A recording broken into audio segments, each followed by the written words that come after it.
देखो जो पंजाब गवर्नमेंट ਦੇ ਨਿਯਮ ਹੈ ਜੋ ਕਾਨੂੰਨ ਹੈ ਜਿਹਦੇ ਤਹਿਤ ਸਾਰੇ ਅਸੀਂ ਲੋਕ ਇੱਥੇ ਨੌਕਰੀ ਕਰ ਰਹੇ ਹਾਂ ਉਹ ਕਲੀਅਰ ਕੱਟ ਇਹੋ ਹੀ ਹੈ ਕਿ ਕੋਈ ਵੀ ਕਿਸੇ ਵੀ ਤਰ੍ਹਾਂ ਦੀ ਪ੍ਰਾਈਵੇਟ ਪ੍ਰੈਕਟਿਸ ਅਲਾਉਡ ਨਹੀਂ ਹੈ।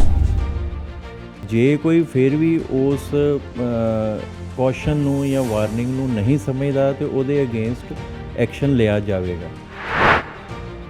ਕਮਰਸ਼ੀਅਲਾਈਜੇਸ਼ਨ ਕਹਿ ਲਓ ਜਾਂ difference in the pay structure in the government sector and private sector ਉਹਦੇ ਕਾਰਨ ਬਿਲਕੁਲ ਸਹੀ ਗੱਲ ਹੈ ਕਿ ਸਾਡੇ ਕੋਲ ਸੁਪਰ ਸਪੈਸ਼ਲਿਸਟ ਜਿਹੜੇ ਹੈ ਉਹਨਾਂ ਦੀ ਘਾਟ है। सरकारी डॉक्टरों पर हमेशा ही ये आरोप लगते हैं कि वह सरकारी नौकरी करते हुए प्राइवेट प्रैक्टिस को बढ़ावा देते हैं। आपको याद होगा कुछ दिन पहले अमृतसर के एक अस्पताल में एक जच्चा बच्चा की मौत हो गई थी। आरोप लगा था कि सरकारी मेडिकल कॉलेज के सर्जरी विभाग के डॉक्टर की ओर से वहां पर महिला का ऑपरेशन किया गया, लेकिन महिला को बचाया नहीं जा सका। ये भी आरोप हैं, हमारे पास ऐसी सूचियां भी हैं कि कई ऐसे प्राइवेट हॉस्पिटल हैं जहां पर सरकारी मेडिकल कॉलेज के अनस्थीसिया विभाग के डॉक्टर जाकर प्रैक्टिस करते हैं, अनस्थीसिया देते हैं, फीस लेते हैं और फिर आ जाते हैं। आखिरकार इसी को लेकर शिकायतें भी हुई हैं कि कुछ डॉक्टरों की ओर से पूरे इस प्रोफेशन को बदनाम किया जा रहा है। ये सरकार की ओर से एनपीए भी लेते हैं और तमाम सुविधाएं भी लेते हैं, लेकिन ये प्राइवेट प्रैक्टिस करना नहीं छोड़ते हैं। इसको लेकर और सरकारी मेडिकल कॉलेज में क्या खामी है, क्या नई चीज़ें आई हैं, आयुष्मान को लेकर क्या क्या किया जा रहा है, इन तमाम चीज़ों को लेकर हम बात करेंगे। हमारे साथ हैं अमृतसर मेडिकल कॉलेज के principal director doctor Rajiv Devgan. उनसे बात करते हैं। सर नमस्कार जी। नमस्कार भंडारी साहब। सर एक तो पहले तो नॉर्म्स क्या है सर, क्या जो डॉक्टर ਸਰਕਾਰੀ ਹੈ ਉਹ ਪ੍ਰਾਈਵੇਟ ਪ੍ਰੈਕਟਿਸ ਕਰ ਸਕਦਾ? ਦੇਖੋ ਜੋ ਪੰਜਾਬ ਗਵਰਨਮੈਂਟ ਦੇ ਨਿਯਮ ਹੈ ਜੋ ਕਾਨੂੰਨ ਹੈ ਜਿਹਦੇ ਤਹਿਤ ਸਾਰੇ ਅਸੀਂ ਲੋਕ ਇੱਥੇ ਨੌਕਰੀ ਕਰ ਰਹੇ ਹਾਂ ਉਹਦੇ ਵਿੱਚ ਕਲੀਅਰ ਕੱਟ ਮੈਂਸ਼ਨ ਹੈ ਕਿ ਸਾਰੇ ਡਾਕਟਰਾਂ ਨੂੰ ਨੌਨ ਪ੍ਰੈਕਟਿਸਿੰਗ ਅਲਾਉੈਂਸ ਮਿਲਦਾ ਹੈ। ਇਹਦਾ ਮਤਲਬ ਇਹ ਹੈ ਕਿ ਉਹ ਪ੍ਰੈਕਟਿਸ ਨਹੀਂ ਕਰਨਗੇ, ਉਹਦੇ ਬਦਲੇ ਉਹਨਾਂ ਨੂੰ ਐਡੀਸ਼ਨਲ ਐਮੋਲੂਮੈਂਟਸ ਮਿਲਦੇ ਹੈ। ਸੋ ਸਰਕਾਰੀ ਨੋਰਮ ਜਿਹੜੇ ਹੈ ਉਹ ਕਲੀਅਰ ਕੱਟ ਇਹੋ ਹੀ ਹੈ ਕਿ ਕੋਈ ਵੀ ਕਿਸੇ ਵੀ ਤਰ੍ਹਾਂ ਦੀ ਪ੍ਰਾਈਵੇਟ ਪ੍ਰੈਕਟਿਸ ਅਲਾਉਡ ਨਹੀਂ ਹੈ। ਤੇ ਡਾਕਟਰ ਸਾਹਿਬ ਇੱਕ ਪਿੱਛੇ ਹੀ ਅੰਮ੍ਰਿਤਸਰ 'ਚ ਇੱਕ ਮਾਮਲਾ ਆਇਆ, ਹੁਣ ਉਹਦੀ ਸ਼ਿਕਾਇਤ ਅੰਮ੍ਰਿਤਸਰ ਸਿਵਲ ਸਰਜਨ ਆਫਿਸ 'ਚ ਹੋਈ ਹੈ। ਸਰਕਾਰੀ ਮੈਡੀਕਲ ਕਾਲਜ ਨੇ ਜਿਹੜੇ ਡਾਕਟਰ ਨੇ, ਸਰਜਰੀ ਵਿਭਾਗ ਦੇ ਨੇ ਡਾਕਟਰ, ਉਹਨਾਂ ਨੇ ਆਪਰੇਸ਼ਨ ਕੀਤਾ। ਸਭ ਤੋਂ ਜਿਹੜੀ ਅਹਿਮ ਗੱਲ ਹੈ, ਚਲੋ ਡਾਕਟਰ ਨੇ ਆਪਰੇਸ਼ਨ ਕੀਤਾ, ਪਰ ਕੀਤਾ ਉੱਥੇ ਜਾ ਕੇ ਜਿਹੜੀ ਕਿ ਖੁਦ ਲੇਡੀ ਡਾਕਟਰ ਨਹੀਂ ਸੀ, ਉਹ ਕੋਈ ਨਰਸ ਸੀ ਜਾਂ ਦਾਈ ਸੀ। ਅਨਫੋਰਚੂਨੇਟਲੀ ਕੀ ਹੋਇਆ, ਜੱਚਾ ਬੱਚਾ ਦੋਨੋਂ ਦੀ ਮੌਤ ਹੋ ਗਈ। ਦੇਖੋ ਇਹਦੇ ਬਾਰੇ ਅਸੀਂ ਵੀ ਜੋ ਇੱਕ ਨਿਊਜ਼ ਆਈਟਮ ਇੱਕ ਨਿਊਜ਼ਪੇਪਰ 'ਚ ਪੜ੍ਹੀ ਸੀਗੀ, ਪਰ ਸਾਡੇ ਕੋਲ ਫਾਰਮਲੀ ਕੋਈ ਵੀ ਇਹਦੇ ਬਾਰੇ ਕੋਈ ਵੀ ਕੰਪਲੇਂਟ ਜਾਂ ਕਿਸੇ ਵੀ ਤਰ੍ਹਾਂ ਦੀ ਕੋਈ ਵੀ ਪੁੱਛਤਾਛ ਵਾਸਤੇ ਕਿਸੇ ਵੀ ਪਾਸਿਓਂ ਨਾ ਤੇ ਅਫੈਕਟਡ ਪਾਰਟੀ ਵੱਲੋਂ ਨਾ ਹੀ ਕੰਸਰਨਡ ਹਸਪੀਟਲ ਵੱਲੋਂ ਸਾਨੂੰ ਕਿਸੇ ਵੱਲੋਂ ਕੋਈ ਵੀ ਨਾ ਤੇ ਕੋਈ ਅਜੇ ਤੱਕ ਕੋਈ ਕੰਪਲੇਂਟ ਪ੍ਰਾਪਤ ਹੋਈ ਹੈ, ਨਾ ਹੀ ਕੋਈ ਇਨਫੋਰਮੇਸ਼ਨ ਕਿਸੇ ਨੇ ਮੰਗੀ ਹੈ।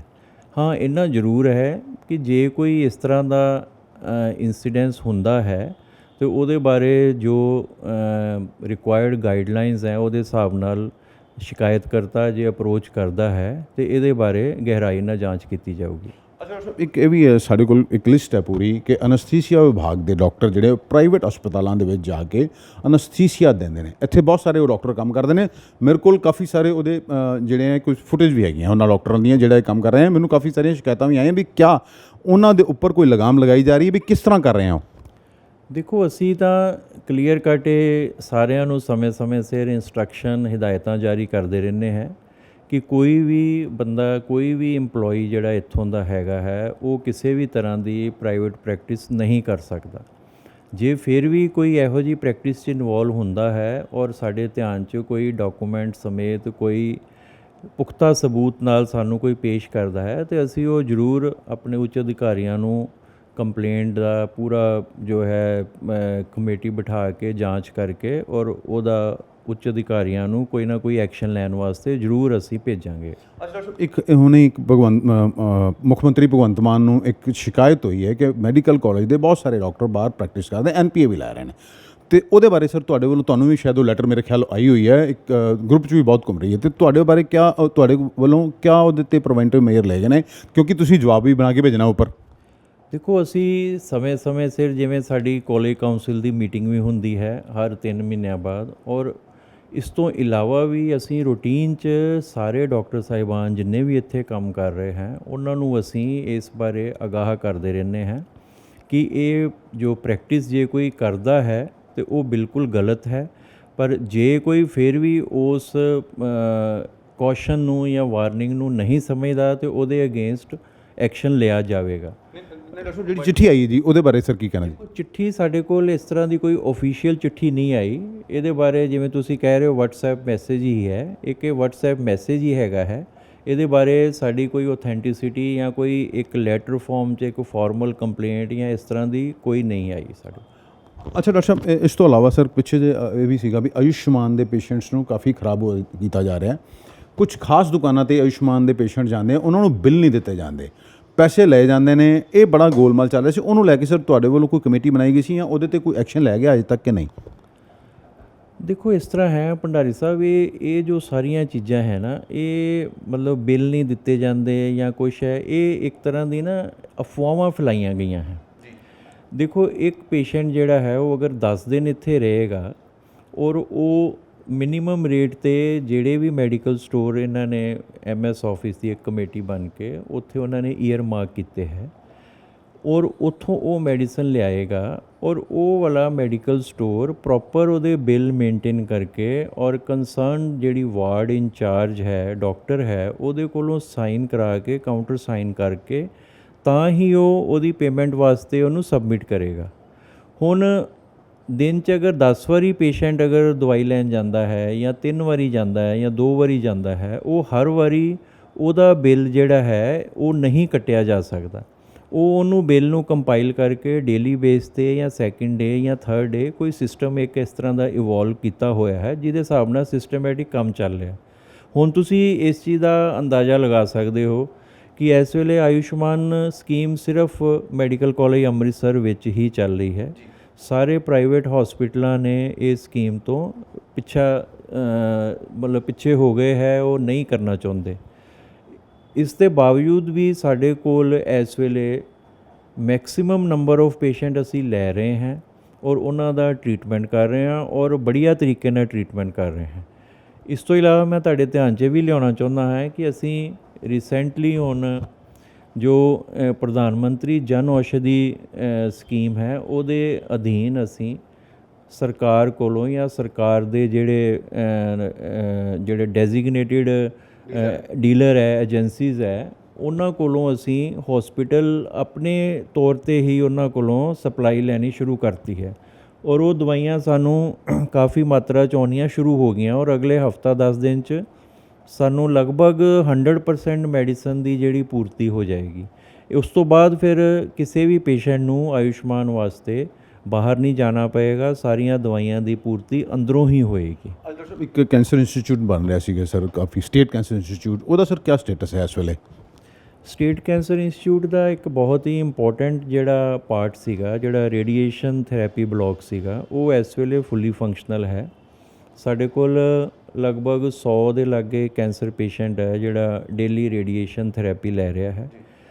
ਇਸ ਵੇਲੇ ਸਾਡੀ high energy linear accelerator machine ਉਹ ਕੰਮ ਕਰ ਰਹੀ ਹੈ ਪਿਛਲੇ 3 ਮਹੀਨਿਆਂ ਤੋਂ ਇੰਸਟਾਲ ਹੋ ਕੇ ਔਰ ਉਹਦੇ ਵਿੱਚ ਅਸੀਂ ਸਾਰੀਆਂ ਲੇਟੈਸਟ ਜੋ ਮੋਡੈਲਿਟੀਜ਼ ਹੈ ਜਿਵੇਂ ਇੰਟੈਂਸਿਟੀ ਮੋਡੂਲੇਟਿਡ ਰੇਡੀਓਥੈਰੇਪੀ ਹੋ ਗਈ, ਇਮੇਜ ਗਾਈਡਡ ਰੇਡੀਓਥੈਰੇਪੀ ਹੋ ਗਈ, ਉਹ ਸਾਰੇ ਅਸੀਂ ਕੈਂਸਰ ਦੇ ਮਰੀਜ਼ਾਂ ਨੂੰ ਦੇ ਰਹੇ ਹਾਂ। ਇਸ ਦੇ ਨਾਲ ਸਾਡੇ ਕੋਲ ਬ੍ਰੈਕੀਥੈਰੇਪੀ ਮਸ਼ੀਨ ਹੈ, ਉਹ ਵੀ ਸਾਡੀ ਵਰਤੋਂ 'ਚ ਆ ਗਈ। ਅੰਮ੍ਰਿਤਸਰ 'ਚ ਸਿਰਫ ਸਾਡੇ ਕੋਲ ਹੀ ਇਸ ਵੇਲੇ ਬ੍ਰੈਕੀਥੈਰੇਪੀ ਮਸ਼ੀਨ ਹੈ ਕੰਮ ਕਰ ਰਹੀ ਹੈ ਔਰ ਸਾਡੇ ਕੋਲ ਉਹ ਸਾਰੇ ਇੰਸਟੀਚਿਊਟ ਜਿਹੜੇ ਹੋਰ ਵੀ ਕੈਂਸਰ ਟਰੀਟ ਕਰ ਰਹੇ ਉਹ ਸਾਨੂੰ ਪੇਸ਼ੈਂਟ ਭੇਜ ਰਹੇ ਔਰ ਅਸੀਂ ਲਗਭਗ 2 ਕੇਸ ਰੋਜ਼ ਦੇ ਬ੍ਰੈਕੀਥੈਰੇਪੀ 'ਚ ਲਗਾ ਰਹੇ ਹਾਂ ਜੋ ਕਿ ਇੱਕ ਬਹੁਤ ਹੀ ਹਾਈ ਨੰਬਰ ਹੈ। ਡਾਕਟਰ ਸਾਹਿਬ ਜਿਹੜਾ ਬਾਕੀ ਦਾ ਕਿਉਂਕਿ ਜਿਹੜਾ ਹਸਪੀਟਲ ਹੈ 115 ਜਾਂ 125 ਕਰੋੜ ਦਾ ਸ਼ਾਇਦ ਪ੍ਰੋਜੈਕਟ ਹੈ ਜੀ, ਉਹ ਕਦੋਂ ਤੱਕ ਸਰ ਜਿਹੜਾ ਹੈ ਉਹ ਸ਼ੁਰੂ ਹੋ ਜਾਏਗਾ? ਸੈਕਿੰਡ ਜਿਹੜਾ ਫੇਜ਼ ਸੀ ਉਹ ਸਟੇਟ ਕੈਂਸਰ ਇੰਸਟੀਚਿਊਟ ਦੀ ਮੇਨ ਬਿਲਡਿੰਗ ਹੈ, ਉਹ ਬਿਲਡਿੰਗ ਜਿਹੜੀ ਸਟਰਕਚਰ ਤਿਆਰ ਹੋ ਗਈ ਹੈ। ਉਹਦੇ 'ਚ ਕੁਝ ਇੰਟਰਨਲ ਕੰਮ ਜਿਵੇਂ 에ਅਰ ਕੰਡੀਸ਼ਨਿੰਗ ਜਾਂ ਜਿਹੜੇ ਮੋਡੂਲਰ OT ਹਾਈ ਐਂਡ OT ਬਣ ਰਹੇ ਹੈ ਉਹ ਵੀ ਲਗਭਗ ਕੰਪਲੀਸ਼ਨ 'ਤੇ ਹੀ ਹੈ ਔਰ ਸਾਨੂੰ ਉਮੀਦ ਹੈ ਕਿ ਅਗਸਤ ਤੱਕ ਜੋ ਹੈ ਉਹ ਕੰਪਲੀਟ ਹੋ ਜਾਏਗੀ ਔਰ ਅਸੀਂ ਉਸ ਬਿਲਡਿੰਗ ਦਾ ਜੋ ਹੈ OPD ਬਲੋਕ ਜਿਸ 'ਚ ਜੁਆਇੰਟ OPD ਕਲੀਨਿਕ ਹੋਏਗਾ ਕੈਂਸਰ ਪੇਸ਼ੈਂਟ ਵਾਸਤੇ, ਪਲੱਸ ਨਾਲ ਉਹਦਾ OT ਕੰਪਲੈਕਸ ਉਹ ਅਸੀਂ ਸ਼ੁਰੂ ਕਰ ਸਕਾਂਗੇ। ਅੱਛਾ ਡਾਕਟਰ ਸਾਹਿਬ, ਇੱਕ ਪਿੱਛੇ ਮਾਨ ਸਰਕਾਰ ਵੱਲੋਂ ਇੱਕ ਲੈਟਰ ਆਈ ਸੀ ਵੀ ਜਿੰਨੇ ਰੀਐਮਪਲੋਇਡ ਪ੍ਰੋਫੈਸਰ ਸੀਗੇ ਉਹਨਾਂ ਨੂੰ ਫਰਕ ਕਰਤਾ ਗਿਆ, ਉਹਦੇ ਨਾਲ ਸਰ ਕਿੰਨੀ ਸ਼ਾਰਟੇਜ ਹੋਈ ਹੈ ਤੇ ਕਿੰਨੇ ਸੀ ਜਿਨ੍ਹਾਂ ਨੂੰ ਫਰਕ ਕੀਤਾ ਗਿਆ? ਦੇਖੋ ਇਸ ਤਰ੍ਹਾਂ ਹੈ, ਸ਼ਾਰਟੇਜ ਤਾਂ ਅਸੀਂ ਇਨ ਰੀਅਲ ਟਰਮ ਨਹੀਂ ਕਹਿ ਸਕਦੇ ਕਿ ਕੋਈ ਕਿਸੇ ਤਰ੍ਹਾਂ ਦੀ ਸ਼ਾਰਟੇਜ ਹੋਈ ਹੈ। ਇਹ ਇੱਕ ਸਿਸਟਮੈਟਿਕ ਵੇ ਨਾਲ ਕੀਤੀ ਹੋਈ ਐਕਸਰਸਾਈਜ਼ ਸੀਗੀ ਕਿ ਜਿੰਨੇ ਸਾਨੂੰ as per national medical commission, ਜਿਹਨੂੰ MCI ਕਹਿੰਦੇ ਸਾਂ, ਜਾਂ ਯੂਨੀਵਰਸਿਟੀ ਦੀ ਗਾਈਡਲਾਈਨਸ ਦੇ ਹਿਸਾਬ ਨਾਲ ਸਾਡੇ ਕੋਲ ਜਿੰਨੇ ਲੋੜੀਂਦਾ ਸਟਾਫ ਸੀਗੇ MBBS ਦੀਆਂ 250 ਸੀਟਾਂ ਵਾਸਤੇ, ਪਲੱਸ ਜਿਹੜੇ ਸਾਡੇ PG ਸਬਜੈਕਟਸ ਦੀਆਂ ਜਿੰਨੀਆਂ ਵੀ ਸਾਨੂੰ ਅਲੋਟਿਡ ਸੀਟਾਂ ਵਾਸਤੇ, ਅਗਰ ਜਿਹੜੇ ਡਿਪਾਰਟਮੈਂਟ 'ਚ ਸਾਡੇ ਕੋਲ ਫੈਕਲਟੀ ਪੂਰੇ ਸੀਗੇ, ਉਹਨਾਂ ਡਿਪਾਰਟਮੈਂਟ 'ਚ ਅਸੀਂ ਜਿਹੜੇ ਵੀ ਸਾਡੇ ਕੋਲ ਐਡੀਸ਼ਨਲ ਫੈਕਲਟੀ ਮੈਂਬਰ ਸੀਗੇ, ਜਿਹੜੇ ਰੀਇੰਪਲੋਇਡ ਸੀਗੇ, ਉਹਨਾਂ ਦੀਆਂ ਸੇਵਾਵਾਂ ਜਿਹੜੀਆਂ ਉਹ ਸਰਕਾਰ ਦੇ ਹੁਕਮਾਂ ਮੁਤਾਬਿਕ ਖਤਮ ਕੀਤੀਆਂ ਗਈਆਂ ਨੇ। ਦੂਸਰੀ ਚੀਜ਼ ਇਹ ਵੀ ਕਿ ਜਿਹੜੇ ਰੀਇੰਪਲੋਇਡ ਫੈਕਲਟੀ ਸੀਗੇ ਉਹਨਾਂ ਦੀ ਜਗ੍ਹਾ 'ਤੇ ਪਿੱਛੇ ਜੇ 2-3 DPC ਹੋਈਆਂ ਹੈ, ਉਹਦੇ ਵਿੱਚ ਜਿਹੜੀਆਂ ਪ੍ਰਮੋਸ਼ਨ ਕੋਟੇ ਦੀਆਂ ਪੋਸਟਾਂ ਭਰੀਆਂ ਗਈਆਂ ਹੈ, ਉਹਦੇ ਕਾਰਨ ਜੋ ਇਹ ਪਹਿਲਾਂ ਕਮੀ ਪੇਸ਼ੀ ਚੱਲਦੀ ਆ ਰਹੀ ਸੀ ਫੈਕਲਟੀ ਸ਼ਾਰਟੇਜ, ਉਹ ਪੂਰੀ ਹੋਈ ਹੈ। ਸੋ ਇਸੇ ਤਰ੍ਹਾਂ ਜੋ ਹੈ ਇਹ ਜੋ ਹੈ ਮੇਕ ਸ਼ਿਫਟ ਅਰੇਂਜਮੈਂਟ ਜਿਹੜਾ ਹੈ ਉਹ ਹੌਲੀ ਹੌਲੀ ਖਤਮ ਹੋਇਆ ਹੈ। ਅੱਛਾ ਡਾਕਟਰ ਸਾਹਿਬ, ਦੇਖੋ 100 ਸਾਲ ਪੁਰਾਣਾ ਮੈਡੀਕਲ ਕਾਲਜ ਹੈ ਜੀ, ਸੁਪਰ ਸਪੈਸ਼ਲਿਟੀ ਦੀ ਕਈ ਡਿਪਾਰਟਮੈਂਟ ਬਣਾਏ, ਕਿਤੇ ਕਈ ਜਗ੍ਹਾ ਤੇ ਸਰ ਮਸ਼ੀਨਰੀ ਵੀ ਆਈ, ਬਟ ਹਜੇ ਵੀ ਕਈ ਐਸੇ ਸੁਪਰ ਸਪੈਸ਼ਲਿਟੀ ਡਿਪਾਰਟਮੈਂਟ ਨੇ ਜਿਹੜੇ ਕਿ ਸ਼ੁਰੂ ਨਹੀਂ ਹੋ ਪਾਏ। ਦੇਖੋ ਇਸ ਤਰ੍ਹਾਂ ਹੈ ਭੰਡਾਰੀ ਸਾਹਿਬ, ਇੱਥੇ ਸੁਪਰ ਸਪੈਸ਼ਲਿਟੀ ਡਿਪਾਰਟਮੈਂਟ ਕਿਸੇ ਵੇਲੇ ਅੱਜ ਤੋਂ 20-25 ਸਾਲ ਪਹਿਲਾਂ ਚੱਲਦੇ ਸੀਗੇ ਔਰ ਬਹੁਤ ਅੱਛੇ ਸਾਡੇ ਮਾਹਿਰ ਡਾਕਟਰ ਜਿਹੜੇ ਸੁਪਰ ਸਪੈਸ਼ਲਿਸਟ ਕੋਰਸ ਕਰਕੇ ਇੱਥੋਂ ਹੀ ਇੱਥੇ ਸਰਵਿਸਿਜ਼ ਦੇ ਕੇ ਰਿਟਾਇਰ ਹੋਏ ਹੈ। ਬਟ ਕੁਛ ਕਮਰਸ਼ੀਅਲਾਈਜੇਸ਼ਨ ਕਹਿ ਲਓ ਜਾਂ difference in the pay structure in the government sector and private sector, ਉਹਦੇ ਕਾਰਨ ਬਿਲਕੁਲ ਸਹੀ ਗੱਲ ਹੈ ਕਿ ਸਾਡੇ ਕੋਲ ਸੁਪਰ ਸਪੈਸ਼ਲਿਸਟ ਜਿਹੜੇ ਹੈ ਉਹਨਾਂ ਦੀ ਘਾਟ ਹੈ। ਔਰ ਇਸ ਵੇਲੇ ਸਾਡੇ ਕੋਲ ਜੋ ਹੈ ਮੇਨ ਜੋ ਸੁਪਰ ਸਪੈਸ਼ਲਿਸਟ ਹੈ, ਇੱਕ ਤਾਂ ਸਾਡੇ ਕੈਂਸਰ ਡਿਪਾਰਟਮੈਂਟ ਚੱਲ ਰਿਹਾ ਹੈ, ਦੂਸਰਾ ਕਾਰਡੀਓਲੋਜੀ ਹੈ, ਇੱਕ ਸਾਡੇ ਕੋਲ ਐਂਡੋਕਰਾਈਨੋਲੋਜੀ ਡਿਪਾਰਟਮੈਂਟ ਚੱਲ ਰਿਹਾ ਹੈ, ਨਿਓਨੇਟੋਲੋਜੀ ਚੱਲ ਰਿਹਾ ਹੈ। ਔਰ ਅੱਗੇ ਵੀ ਅਸੀਂ ਸਰਕਾਰ ਵੱਲੋਂ ਪੂਰੀ ਕੋਸ਼ਿਸ਼ ਕੀਤੀ ਜਾ ਰਹੀ ਹੈ ਕਿ ਡਾਇਰੈਕਟ ਕੋਟੇ 'ਚ ਅਸੀਂ ਜਿਹੜੀਆਂ ਐਡਵਰਟਾਈਜ਼ਮੈਂਟ ਕਰਕੇ ਔਰ ਪੋਸਟਾਂ ਨੂੰ ਫਿਲ ਕੀਤਾ ਜਾਵੇ। ਔਰ ਹੁਣੇ ਰੀਸੈਂਟਲੀ ਸਾਡੀ ਇੱਕ ਆਲਰੇਡੀ ਓਪਨਿੰਗ ਖੁੱਲ੍ਹੀ ਹੋਈ ਹੈ ਔਰ ਉਹਦੇ ਵਿੱਚ ਅਸੀਂ ਸਾਰੇ ਜਿਹੜੀਆਂ ਪੋਸਟਾਂ ਹੈ ਉਹਨਾਂ ਵਾਸਤੇ ਅਸੀਂ ਜੋ ਹੈ ਮੰਗੀ ਹੈ ਔਰ ਉਹ ਉਮੀਦ ਹੈ ਕਿ ਉਹਦੇ ਵਿੱਚ ਲੋਕੀ ਅਪਲਾਈ ਕਰਨਗੇ, ਸੁਪਰ ਸਪੈਸ਼ਲਿਸਟ ਡਾਕਟਰ ਅਪਲਾਈ ਕਰਨਗੇ ਤਾਂ ਇਹ ਕਮੀ ਪੇਸ਼ੀ ਜਲਦੀ ਹੀ ਪੂਰੀ ਹੋਏਗੀ। ਅੱਛਾ ਡਾਕਟਰ, ਹੁਣ ਸ਼ਾਇਦ ਨਵਾਂ ਮੰਤਰੀ ਬਣ ਜਾਏਗੇ ਮੈਡੀਕਲ ਰਿਸਰਚ ਐਂਡ ਐਜੂਕੇਸ਼ਨ ਦੇ, ਤੁਹਾਡੀ ਕਿਆ ਡਿਮਾਂਡ ਹੋਏਗੀ ਵੀ ਕਿਆ ਮੈਡੀਕਲ ਕਾਲਜ ਨੂੰ ਹੋਰ ਅੱਗੇ ਬੈਸਟ, ਕਿਉਂਕਿ ਇੱਕ ਟਾਈਮ ਸੀਗਾ ਡਾਕਟਰ ਸਾਹਿਬ ਕਿ ਇਹ ਮੈਡੀਕਲ ਕਾਲਜ ਦੇ ਵਿੱਚ ਬਹੁਤ ਦੂਰੋਂ ਲੋਕ ਇਲਾਜ ਕਰਾਉਣ ਆਉਂਦੇ ਸੀ, ਅਤੇ ਇਹ ਵੀ ਸੱਚ ਹੈ ਬਹੁਤ ਸਾਰੇ ਪ੍ਰਾਈਵੇਟ ਹਸਪੀਟਲ ਐਸੇ ਨੇ ਕਿ ਜਿਨ੍ਹਾਂ ਨੂੰ ਸਿਰਫ ਚਲਾਇਆ ਹੀ ਇਹ ਸਰਕਾਰੀ ਹਸਪਤਾਲ ਦੇ ਡਾਕਟਰਾਂ ਨੇ। ਦੇਖੋ ਇਹਦੇ ਬਾਰੇ ਤਾਂ ਕਹਿਣਾ ਮੁਸ਼ਕਿਲ ਹੈ, ਬਿਕੋਜ਼ ਜੇ ਅਸੀਂ ਓਵਰਆਲ ਸਿਨੈਰੀਓ ਦੇਖੀਏ ਤੇ ਮੋਰ ਔਰ ਲੈਸ ਸਿਚੁਏਸ਼ਨ ਜਿਹੜੀ ਹੈ ਉਹ ਸਾਰੇ ਹੀ ਸ਼ਹਿਰਾਂ 'ਚ ਜਾਂ ਮੈਟਰੋਪੋਲੀਟਨ ਸਿਟੀ 'ਚ ਸੇਮ ਹੈ। ਪ੍ਰਾਈਵੇਟ ਹਸਪੀਟਲ ਨੋ ਡਾਊਟ ਵਧੇ ਹੈ ਔਰ ਉਹਨਾਂ ਦਾ ਕਾਰਨ ਇਹੋ ਹੀ ਹੈ ਕਿ ਉਹ ਜਿੰਨੀ ਟੈਕਨੋਲੋਜੀਕਲ ਐਡਵਾਂਸਮੈਂਟ ਜਲਦੀ ਤੋਂ ਜਲਦੀ ਆਉਣੀ ਚਾਹੀਦੀ ਸੀ, ਉਹਦੇ ਵਿੱਚ ਕੁਛ ਸਰਕਾਰੀ ਜੋ ਹੈ ਅਦਾਰੇ ਉਹ ਪਿੱਛੇ ਰਹਿ ਗਏ ਹੈ। ਪਰ ਹੁਣ ਅਸੀਂ ਕਹਿ ਸਕਦੇ ਹਾਂ ਕਿ ਕੋਵਿਡ ਦੇ ਦੌਰਾਨ ਵੀ ਔਰ ਉਸ ਤੋਂ ਬਾਅਦ ਵੀ ਕਾਫੀ ਇਨਫਰਾਸਟਰਕਚਰ ਸਾਡਾ ਨਵਾਂ ਬਣਿਆ ਹੈ, ਨਵਾਂ ਡਿਵੈਲਪ ਹੋਇਆ ਹੈ ਔਰ ਬਹੁਤ ਸਾਰੀ ਨਵੀਂ ਸਾਡੇ ਕੋਲ ਟੈਕਨੀਕਸ ਔਰ ਲੇਟੈਸਟ ਮਸ਼ੀਨਰੀ ਇਕਵਿਪਮੈਂਟ ਸਾਡੇ ਕੋਲ ਇੱਥੇ ਅਵੇਲੇਬਲ ਹੈ ਜਿਹੜੀ ਕਿ ਪ੍ਰਾਈਵੇਟ ਹਸਪੀਟਲਸ 'ਚ ਨਹੀਂ ਹੈ। ਔਰ ਆਉਂਦੇ ਸਮੇਂ 'ਚ ਸਾਨੂੰ ਉਮੀਦ ਹੈ ਕਿ ਜਿਹੜੇ ਵੀ ਮੰਤਰੀ ਸਾਹਿਬਾਨ ਨੂੰ ਇਹ ਮਹਿਕਮਾ ਮਿਲੇਗਾ ਉਹ ਉਹਨਾਂ ਨਾਲ ਅਸੀਂ ਆਪਣੀਆਂ ਸਾਰੀਆਂ ਸਮੱਸਿਆਵਾਂ ਸਾਂਝੀਆਂ ਕਰਕੇ ਔਰ ਇਸ ਕਾਲਜ ਨੂੰ ਜੋ ਹੈ ਦੁਬਾਰਾ ਤੋਂ ਆਪਣੀ ਜੋ ਲਾਸਟ ਉਹਦੀ ਗਰਾਊਂਡ ਸੀਗੀ ਔਰ ਉਸ ਮੁਕਾਮ ਤੱਕ ਪਹੁੰਚਾਵਾਂਗੇ ਜਿਹਦਾ ਕਿ ਉਹ ਹੱਕਦਾਰ ਹੈ। ਸਰ 100 ਸਾਲ ਹੋ ਗਏ ਸ਼ਤਾਬਦੀ, ਕਿਉਂਕਿ ਕਰੋਨਾ ਆ ਗਿਆ ਤੇ ਨਹੀਂ ਮਨਾਏ ਗਏ, ਸਰ ਉਹਦੇ ਲਈ ਕੀ ਕੀਤਾ ਜਾ ਰਿਹਾ ਵੀ 100 ਸਾਲ ਬਹੁਤ ਵੱਡੀ ਅਚੀਵਮੈਂਟ ਹੁੰਦੀ ਹੈ ਜੀ? 100 ਸਾਲ ਤੇ ਦੇਖੋ ਹੁਣ 2 ਸਾਲ ਉੱਪਰ ਹੋ ਗਏ ਹੈ, ਸੋ ਅਸੀਂ ਆਪਣੇ ਕੁਝ ਇਵੈਂਟਸ ਕੀਤੇ ਸੀਗੇ ਉਸ ਦੌਰਾਨ, ਹਾਲਾਂਕਿ ਅਸੀਂ ਉਹਨੂੰ ਉਹਨੇ ਲਾਰਜ ਸਕੇਲ ਤੇ ਨਹੀਂ ਕਰ ਪਾਏ, ਪਰ ਸਾਡੇ ਇੰਟਰਨਲ ਇਵੈਂਟਸ ਹੋਏ ਇਸ ਤਰ੍ਹਾਂ ਦੇ ਜਿਨ੍ਹਾਂ 'ਚ ਅਸੀਂ ਇਹਨੂੰ ਇੱਕ ਯਾਦਗਾਰ ਨੂੰ ਅਸੀਂ ਪ੍ਰੋਪਰ ਤਰੀਕੇ ਨਾਲ ਮਨਾਇਆ ਹੈ। ਔਰ ਇਸ ਦੇ ਨਾਲ ਹੀ ਇੱਕ ਸਾਡਾ ਸਟੂਡੈਂਟ ਸੈਂਟਰ ਇੱਥੇ ਨਵੀਂ ਬਿਲਡਿੰਗ ਹੈ, ਔਰ ਉਹਦਾ ਅਸੀਂ ਨਾਂ ਹੀ ਜੋ ਹੈ ਸੈਂਟੀਨੀਅਲ ਜੋ ਸਟੂਡੈਂਟ ਸੈਂਟਰ ਰੱਖਿਆ ਹੈ। ਸੋ ਉਹ ਇੱਕ ਡੈਡੀਕੇਸ਼ਨ ਹੈ ਕਿ ਇਸ ਚੀਜ਼ ਨੂੰ ਕਿ 100 ਈਅਰਸ ਪੂਰੇ ਹੋਏ ਹੈ, ਔਰ ਉਹਦੇ ਨਾਂ 'ਤੇ ਇੱਕ ਅਸੀਂ ਬਿਲਡਿੰਗ ਨੂੰ ਨਾਮਕਰਨ ਦਿੱਤਾ ਹੈ, ਉਹਦਾ ਨਾਂ ਰੱਖਿਆ ਹੈ। ਸੋ ਮੇਨ ਤਾਂ ਦੇਖੋ 100 ਈਅਰਸ ਔਰ ਮੋਰ ਉਹ ਉਸ ਦਾ फ़ायदा ਤਾਂ ਹੀ ਹੈ ਜੇ ਉਹਦਾ ਅਸਲੀ ਜੋ ਹੈ फ़ायदा ਉਹ ਜੋ ਗਰੀਬ ਜਨਤਾ ਹੈ, ਜੋ ਮਰੀਜ਼ ਹੈ ਜਿਹੜੇ ਕਿ ਪੰਜਾਬ ਤੋਂ ਇਲਾਵਾ ਨੇਬਰਿੰਗ ਸਟੇਟਸ ਤੋਂ ਵੀ ਆਉਂਦੇ ਹੈ, ਅਤੇ ਉਹਨਾਂ ਨੂੰ ਹਰ ਬਿਮਾਰੀ ਦਾ ਇਲਾਜ ਇੱਥੇ ਇੱਕ ਛੱਤ ਥੱਲੇ ਹੀ ਅਵੇਲੇਬਲ ਹੋਵੇ। ਸਾਡੀਆਂ ਇਹੋ ਹੀ ਕੋਸ਼ਿਸ਼ਾਂ ਰਹਿਣਗੀਆਂ ਅਗਲੇ ਟਾਈਮ 'ਚ, ਉਹ ਹੀ ਸਾਡੇ ਵਾਸਤੇ 100 ਈਅਰਸ ਜਾਂ ਮੋਰ ਦੈਨ 100 ਈਅਰਸ ਮਨਾਉਣ ਦਾ ਇੱਕ ਉਪਰਾਲਾ ਹੋਏਗਾ। ਅੱਜ ਦਾ ਲਾਸਟ ਵਾਲਾ ਹੈ, ਇੱਕ ਮੰਤਰੀ ਸਾਹਿਬਾਨ ਇਹ ਹਮੇਸ਼ਾ ਸਟੇਜ ਤੋਂ ਕਹਿੰਦੇ ਸੀਗੇ ਵੀ ਇਹ ਸਰਕਾਰੀ ਹਸਪੀਟਲ ਜਿਹੜਾ ਹੈ ਇੱਥੋਂ ਦੇ ਡਾਕਟਰਾਂ ਨੇ ਪ੍ਰਾਈਵੇਟ ਹਸਪਤਾਲ ਚਲਾ ਦਿੱਤੇ, ਜੇ ਆਪਣਾ ਕੰਮ ਇੱਥੇ ਹੀ ਇਮਾਨਦਾਰੀ ਨਾਲ ਕਰਦੇ ਤੇ ਇਹ ਬਹੁਤ ਵਧੀਆ ਇੰਸਟੀਚਿਊਟ ਹੋ ਸਕਦਾ ਸੀ। ਆਪਣੀ ਸਾਖ ਜਿਹੜੀ ਹੈ ਜੋ ਹੋਣੀ ਚਾਹੀਦੀ ਸੀਗੀ ਇੱਕ ਟਾਈਮ ਤੇ, ਉਹ ਸਾਖ ਇਹਦੀ ਘਟ ਗਈ, ਕਿੰਨਾ ਸੱਚ ਹੈ? ਦੇਖੋ ਇਹਦੇ ਬਾਰੇ ਤਾਂ ਮੈਂ ਇੰਨਾ ਇਤਫਾਕ ਨਹੀਂ ਰੱਖਦਾ, ਕਿਉਂਕਿ ਜ਼ਰੂਰੀ ਨਹੀਂ ਕਿ ਸਾਰੇ ਜੋ ਪ੍ਰਾਈਵੇਟ ਹਸਪੀਟਲਸ ਹੈ ਉਹਨਾਂ ਤੋਂ ਸਰਕਾਰੀ ਡਾਕਟਰ ਹੀ ਕੰਮ ਕਰ ਰਹੇ ਹੈ। ਅਸੀਂ ਜੇ ਦੇਖੀਏ ਤਾਂ ਇਸ ਵੇਲੇ ਜੋ ਸਪੈਸ਼ਲਿਸਟ ਜਾਂ ਸੁਪਰ ਸਪੈਸ਼ਲਿਸਟ ਦੀਆਂ ਪੋਸਟਾਂ ਜੋ ਹੈ ਜਿਹੜੇ ਡਾਕਟਰ ਅੱਗੇ ਇਸ ਤੋਂ ਅੱਜ ਤੋਂ 10 ਸਾਲ ਪਹਿਲਾਂ ਜੋ ਹੈ ਉਹਨਾਂ ਦੀਆਂ ਪੂਰੇ ਇੰਡੀਆ 'ਚ 10 ਜਾਂ 20 ਸੀਟਸ ਹੁੰਦੀਆਂ ਸੀ, ਅੱਜ ਦੀ ਡੇਟ 'ਚੋਂ 100 150 ਸੀਟਸ ਹੋ ਗਈਆਂ ਹੈ ਸੁਪਰ ਸਪੈਸ਼ਲਿਸਟ ਦੀਆਂ। ਤੋ ਉਹ ਸਾਰੇ ਸੁਪਰ ਸਪੈਸ਼ਲਿਸਟ ਜਿਹੜੇ ਹੈ ਉਹ ਆਪਣੀ ਜੋ ਹੈ ਸਟੱਡੀ ਪੂਰੀ ਕਰਕੇ ਪ੍ਰਾਈਵੇਟ ਸੈਕਟਰ ਨੂੰ ਤਰਜੀਹ ਦੇ ਰਹੇ ਹੈ।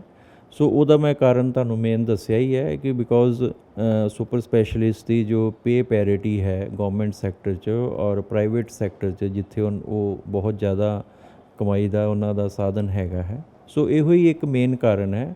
ਮੈਨੂੰ ਨਹੀਂ ਲੱਗਦਾ ਕਿ ਮੈਡੀਕਲ ਕਾਲਜ ਨੇ ਕੋਈ ਇਹਦੇ ਵਿੱਚ ਜਾਂ ਕੋਈ ਡੈਲੀਬਰੇਟਲੀ ਜਾਂ ਕੁਛ ਇਸ ਤਰ੍ਹਾਂ ਦਾ ਕੋਈ ਯੋਗਦਾਨ ਦਿੱਤਾ ਹੈ, ਇਹ ਤਾਂ ਮੈਂ ਇਸ चीज़ ਨਾਲ इतफाक नहीं रखता।